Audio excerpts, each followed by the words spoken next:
Hello everyone, কেমন আছো তোমরা সবাই? অনেক দিন পর অফিস যাওয়ার পথে এই কুয়াশাটা দেখতে পেলাম। শীতকালে তো তেমন কুয়াশা দেখতেই পাইনি। অনেক দিন পরে প্রায় 8টা-5টা শিফট নেওয়াতে রাস্তায় এরকম কুয়াশা দেখতে পেয়েছি। দেখো, অফিস বিল্ডিংটা দেখাই যাচ্ছে না ভালোভাবে। দুপুরে লাঞ্চে ছিল আলু পটলের তরকারি, আর ছিল আলু ভাজা, বিনস ভেন্ডি ভাজা, আর তার সাথে বাঁধাকপির তরকারি। বাড়ি এসে খেলাম চা, ঝুরি ভাজা আর বিস্কিট। আর যেহেতু সানডে ছিল, তাই সানডে স্পেশাল তো কিছু আনতেই হয়, তো এই কারণে এনেছিলাম চিকেন ফ্রাই। তো আমি, মা আর বোন তিনজনেই আজকে বাড়িতে ছিলাম।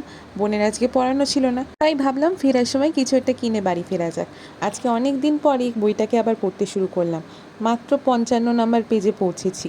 এর আগে একটা বই হাতে পেলেই 2-3 দিনের মধ্যেই শেষ হয়ে যেত, আর এখন সময়ের অভাবে পড়াই হচ্ছে না।